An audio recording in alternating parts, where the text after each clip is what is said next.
पत्रकार साथियों का मैं माइनॉरिटी डिफेंस कमेटी की जानिब से आपका स्वागत करता हूँ, इस्तकबाल करता हूँ।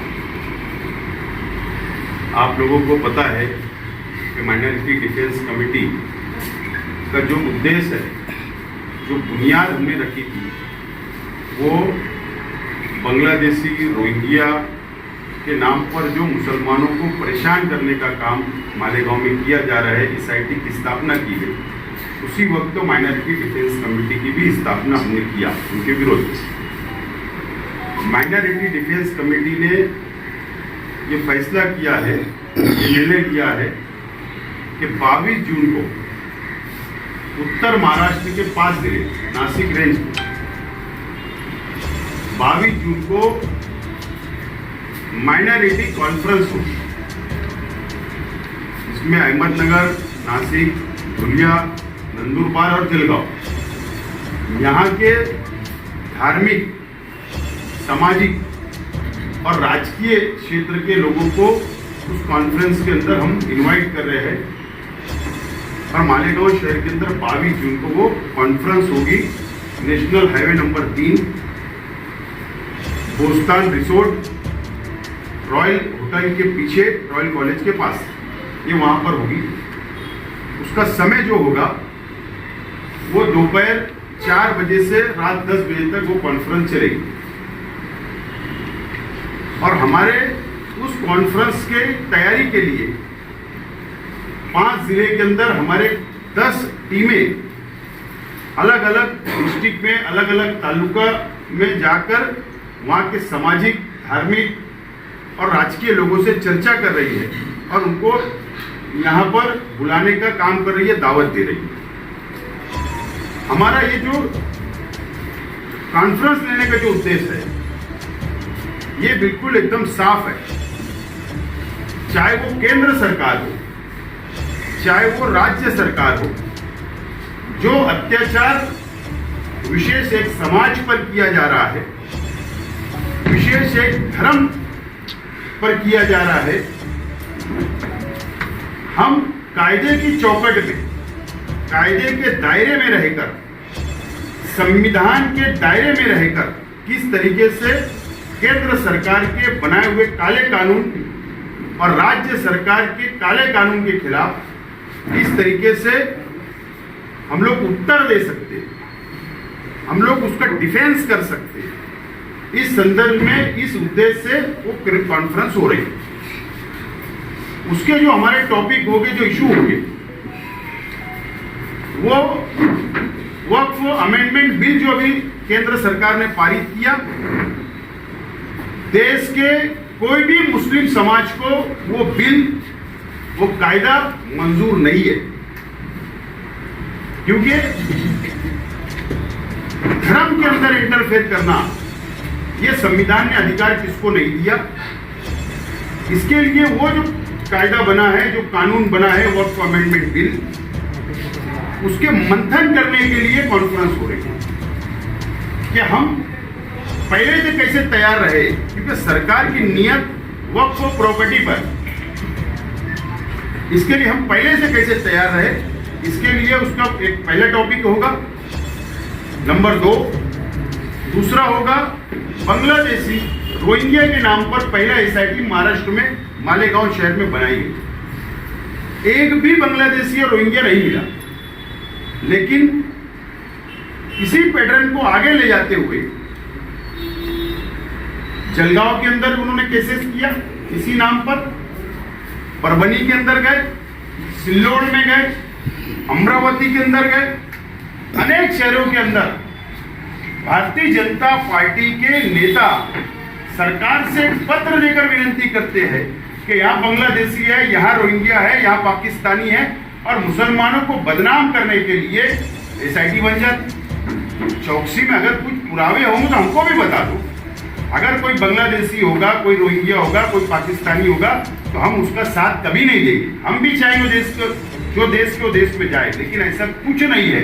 सिर्फ एक विशेष समाज को परेशान करना है, तो उसके लिए भी हम लोग मंथन करेंगे और कायदे की चौकट के अंदर रहकर हम लोग मंथन करके उसको भी कैसे डिफेंस करें, कैसे वो लड़ाई लड़ी जाए, इसके लिए कॉन्फ्रेंस की जा रही है।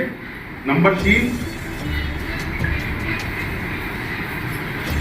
विशेष एक समाज के धर्म स्थल, चाहे वो मस्जिद हो, दरगाह हो, मदरसा हो, ईदगाह हो या मस्जिद हो, कब्रिस्तान हो, विशेष कहीं ना कहीं हमको बातमी देखने को मिलती या पढ़ने को मिलती है। बुलडोजर नासिक के अंदर दरगाह पे चला दिया गया, बांधकाम परमिशन नहीं है, अनधिकृत है, नोटिस देना, समय नहीं देना, बुलडोजर लगा के तोड़ देना। ऐसा हमको शंका है कि ये भविष्य में भी कर सकते हैं। इसके लिए टाउन प्लानिंग के एक्सपर्ट इंजीनियर को हम बुलाकर वहां पर ये मंथन करेंगे कि ये कायदेशीर उत्तर स्थानीय स्वराज्य संस्था म्युनिसिपल काउंसिल के अंदर किस तरीके से हम लोग लड़ाई ये लड़ सकते हैं, इसके लिए भी मंथन होगा। नंबर 4, हमको पता है कि सुप्रीम कोर्ट की क्या गाइडलाइन है अजान के लिए,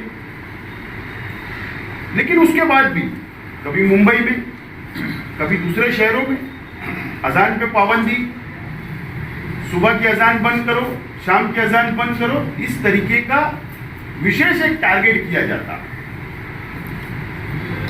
सुप्रीम कोर्ट की गाइडलाइन का आदर करते हुए, रिस्पेक्ट करते हुए हम जो मंथन करने जा रहे हैं 22 जून को, उसके अंदर भी इसके ऊपर मंथन होगा। कायदेशीर किस तरीके से परवानगी लेकर, परमिशन लेकर, किस तरीके से हम सरकार की पार्टी जो भाजपा इस तरीके के मुद्दे उठाती है, कैसे उसका उत्तर दे, इसके लिए भी मंथन हमारा अपना होगा। और ऐसे 5 मुद्दे के ऊपर ये कॉन्फ्रेंस हम लोग ले रहे हैं। ये कॉन्फ्रेंस हम ले रहे हैं, वहां पर कोई बड़ी सभा नहीं होगी, 1000 लोगों को हम इनवाइट कर रहे हैं और पुलिस की परवानगी हम लेंगे। हम तो विनती करते हैं कि सरकार ने अपने प्रतिनिधि को भी भेजना चाहिए उस कॉन्फ्रेंस में, या पुलिस डिपार्टमेंट के लोग ने भी उपस्थित रहना चाहिए कि हमारा क्या मंथन हो रहा है। हमको जो संविधान ने अधिकार दिया है, लोकतंत्र ने जो अधिकार दिया है, उस हिसाब से हम कॉन्फ्रेंस ले रहे हैं, मंथन करेंगे और कायदेशीर लड़ाई हम लोग लड़ेंगे। इसके लिए इसके जो स्पीकर होंगे, जो इसके अंदर सलाह देंगे, मार्गदर्शन करेंगे, वो अकरमुल जब्बार खान साहब है, जो रिटायर्ड इनकम टैक्स कमिश्नर है, और वो IAS ऑफिसर जो रिटायर हुए और अलग अलग सेंट्रल गवर्नमेंट और राज्य सरकार के अंदर उन्होंने काम किया, वो भी उसके अंदर मार्गदर्शन करेंगे। उसके अंदर डॉक्टर इरफान अजमेरी साहब है, जो मुंबई से आएंगे, जो वक्फ बोर्ड के ऊपर, कायदे के ऊपर चर्चा करेंगे, उसका मार्गदर्शन करेंगे। उसके बाद एडवोकेट अलहाज अब्दुल अजीम खान साहब, जो हमारे मालेगांव के हैं, सीनियर वकील, वो भी जो ये बांग्लादेशी रोहिंग्या जन्म दाखला, मृत्यु दाखले का जो चर्चा है, जो और शहरों के अंदर ये फैल रहा है, जैसे जलगांव तक गया, तो उसके ऊपर अपना मंथन करेंगे। और प्रोफेसर अकील अहमद एमी, जो मालेगांव के यार पूना कॉलेज के अंदर वो लेक्चर देते हैं वहाँ पर, और वहाँ पर अच्छी प्रैक्टिस है, जो वो भी बांधकाम परवानगी वगैरह के संदर्भों में कायदेशीर चर्चा करेंगे। टाउन प्लानिंग एक्ट के ऊपर भी चर्चा उसके अंदर होने वाली है। सिराज शेख साहब है, वो भी आर्किटेक्ट है, पूना से आ रहे, और औरंगाबाद से भी एडवोकेट शेख वो भी आ रहे हैं। इस तरीके से शाकिर शेख जो पूना के हैं, वो अजान और लाउड स्पीकर, ऐसे हमारे वक्ता जो इसके अंदर आ रहे हैं, इसके अंदर मार्गदर्शन करेंगे। और ऑडिट रिपोर्ट, मस्जिद का ऑडिट, मदरसे का ऑडिट, अकाउंट, इसके ऊपर भी हमारा मंथन होगा। क्योंकि अभी हमने देखा मनमाड़ के अंदर, अरे अब तो हमको तुम इससे रोकेंगे कि मस्जिद में हमने देंगी देना नहीं देना। मनमाड़ के अंदर एक हुआ, एक ने कंस्ट्रक्शन के लिए पैसा दिया मस्जिद की तामीरी काम के लिए, एक व्यक्ति ने ऑनलाइन, अरे ATS आ गई, FIR कर। तो अब हमको ऐसा लगा कि सरकार की नीयत खराब है, इसके लिए हमको मंथन करना चाहिए। तो इसके लिए सैयद शहजाद हुसैन जो सीए यहाँ के और वक्फ बोर्ड में भी काम करते, तो वो भी उसके अंदर हमको मार्गदर्शन करेंगे। और बाकी मालेगांव शहर के हमारे इसके अंदर मेहमान रहेंगे डॉक्टर मकसूद अहमद खान जो सीईओ ऑल इंडिया हज कमेटी के माजी अध्यक्ष सीईओ थे, वो भी आने वाले हैं। आपदा इनामदार आजम कैंपस के रूनुमा है, वो भी इस प्रोग्राम के अंदर आने वाले हैं। सलीम अहमद मुल्ला साहब जो पूना से आने वाले हैं, मोहम्मद फरीद साहब जो है वो पूना से आने वाले हैं, और मालेगांव से हमने कारी जैनुल अब्दीन साहब और अलहाज मोहम्मद हारून आशिक अली साहब, ये 2 लोगों को भी इस कॉन्फ्रेंस के अंदर मेहमान बुलाया है। और बाकी और लोगों की फहरिस्त इसके अंदर हम लोग फाइनल करके आप लोगों के बीच में रखेंगे।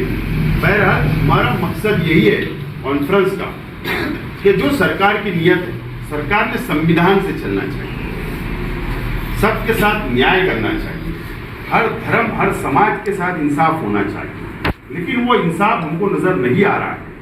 इसके लिए ये महाराष्ट्र की पहली सबसे बड़ी इन 5 मुद्दों के ऊपर 22 जून को कॉन्फ्रेंस होगी।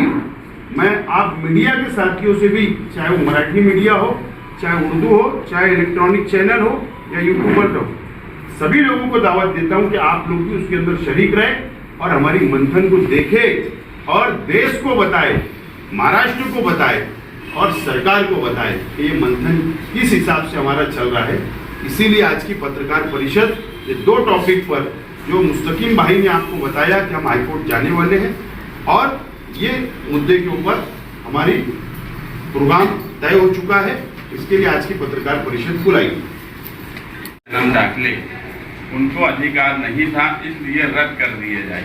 किसी भी डॉक्यूमेंट सरकारी बन जाने के बाद ये तरीका कभी हो ही नहीं सकता कि नायब तहसीलदार को अथॉरिटी देने का काम आवाम ने, जन्म दाखिला बनाने वालों ने नहीं दिया था।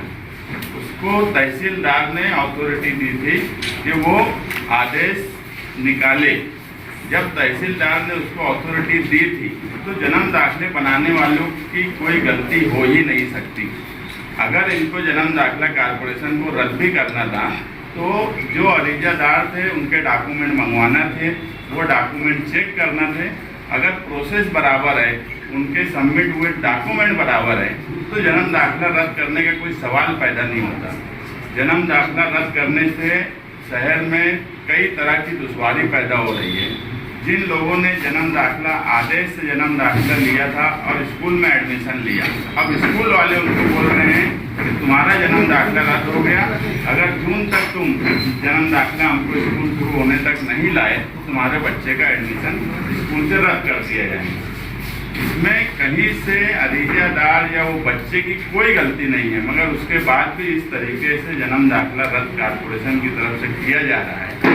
तो माइनॉरिटी डिफेंस कमेटी के कन्वीनर आसिफ शेख साहब और तमाम ही जिम्मेदार यहाँ बैठे, हमने ये तय किया कि इसको हाईकोर्ट में चैलेंज करना चाहिए, क्योंकि जो जीआर आया, जो जिला अधिकारी का लेटर आया, जो तहसील का लेटर आया और उसके बाद कारपोरेशन, मैं हमेशा बोलता कि सारी नोटिस सब कुछ कारपोरेशन की तरफ से ही निकलता है। कारपोरेशन जो तरीके से रद्द कर रही है वो तरीका सही नहीं है। हम ये आदेश रद्द करने वाला गवर्नमेंट का जीआर, ये सबको हाईकोर्ट में चैलेंज करेंगे ताकि इंसाफ मिले। क्योंकि एक तो ये होता है कि नाइंसाफ़ी हो रही है हमारे साथ, उसके बाद प्रोपेगेंडा इस तरीके से फैलाया जाता है। ये बीजेपी की ऑफिशियल साइट पे मुख्यमंत्री के फोटो के साथ ऐसा दिया गया कि ये डर अच्छा है। मालेगांव 2979 जन्म प्रमाण पत्र रद्द, अवैध बांग्लादेशियांना शोधून काढून भारताबाहेर हकलणार। कोई चार्जशीट में, दोनों चार्जशीट में एक भी बांग्लादेशी पुलिस ने कहीं पे साबित नहीं कर पाई। ये जन्म दाखिले जो रद्द हुए, ये खुद बोलते कि तहसीलदार, नायब तहसीलदार ने जो जन्म दाखिले दिए हैं उसको पावर नहीं था, इसलिए रद्द हो रहे। गलती सरकार की, गलती सरकार में बैठे हुए ऑफिसरान की। और जन्म दाखिला एक आम आदमी का रद्द हो रहा, और उस पर बीजेपी जो है उसको गलत एंगल से ऐसा बता रही है कि ये सब बांग्लादेशी है।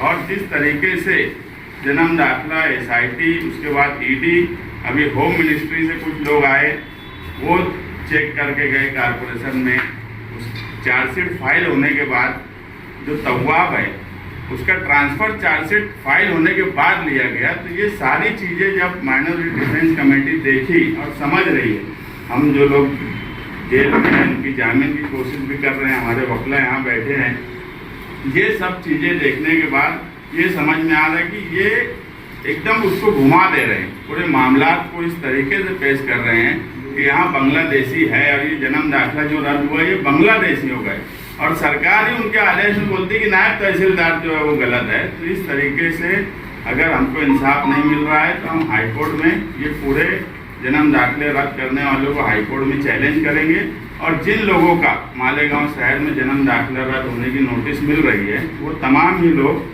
आगरा रोड पर जो आसिफ शेख रशीद साहब चैरिटेबल ट्रस्ट की ऑफिस है और समाजवादी की ऑफिस, वहाँ अपनी अपनी नोटिस लाकर जमा करें, हम उनके साथ इंसाफ करने की कोशिश करेंगे।